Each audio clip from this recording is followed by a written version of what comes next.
I'm Daniel Berlant in the Cal Fire Information Center with an update on the fires burning in California. As you can see from our statewide fire map, there is significant fire activity still in California. In fact, in the past 4 days, there have been over 370 new wildfires and still nearly 24 of those major fires still burning across California.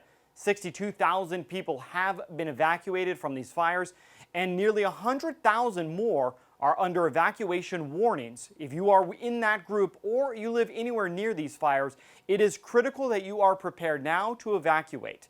Now let's talk a little bit about the weather. It's been the extreme weather conditions that have not only started these fires, mostly with lightning, but also have fanned them. Strong winds, hot temperatures, low humidity. In fact, over the last 4 days, there have been nearly 11,000 lightning strikes that have sparked these fires. Now, I want to look at the weather conditions themselves. You can see here is our temperatures across California. And the darker red we get, the hotter it gets. Extreme triple-digit temperatures today across much of California. Now, these temperatures are a bit lower than we saw at the beginning of the week, but they are still very hot. And while this weekend, those temperatures will cool slightly, we likely by the weekend could see them increase back up. Taking a look at our wind forecast, again, it's the wind that fans these fires. The lightning strikes, the dry conditions allow it to smolder, but it's the wind here that fans it. Look here in the Bay Area, this is most of the area where many of the fires are occurring. 10 to 20 mile-an-hour winds across much of California. Those are the kind of gusts that really allow a fire to quickly grow. Taking a look, though, at our humidity, too, this is one of the issues that allows for extreme fire growth when humidity is in the teens. And as you can see, Sacramento, 17%, Fresno down into 15%. This combination, high temperatures, gusty winds, and low humidity is what allows these fires to continue to grow. And if a new fire sparks, allows that fire to then become a major fire as well. So a red flag warning has been issued. Now, the red flag warnings that were in effect across much of Northern California have expired. That is good news. However, red flag warning still remains in effect in Eastern California, specifically in the Inyo and Mono County areas.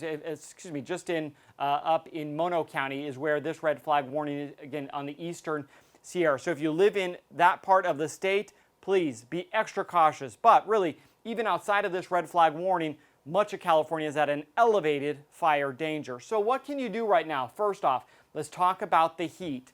This time of year, when we get triple-digit temperatures, you can easily become dehydrated. Please do yourself a favor and make sure to stay indoors if you can. Stay in cool temperatures, conserving as much energy as you can, but drink plenty of fluids. And as you can see, the potential heat risk is moderate in many areas. In fact, down in Southern California is very high. Now, our smoke, we have some smoke alerts across much of Northern California as a result of these fires. So what can you do? Stay indoors as much as possible. Reduce the time that you have to be outdoors, especially for those that have asthma or that are weak, and especially with COVID-19 impacts, you want to stay away from the smoke. So do your best, stay indoors, check on elderly neighbors, with social distancing, practical distancing, of course. Run your air conditioning and limit your outdoor activities. So with all of these fires and with the continued high fire risk for the next several days, it's very important that you visit our website, readyforwildfire.org. You can get a lot of tips and information. So for the latest on these fires, visit our website, fire.ca.gov, or you can follow us on social media, both on Facebook and on Twitter. Now that's the latest on the fires burning in California. I'm Daniel Berlant. Be safe, California.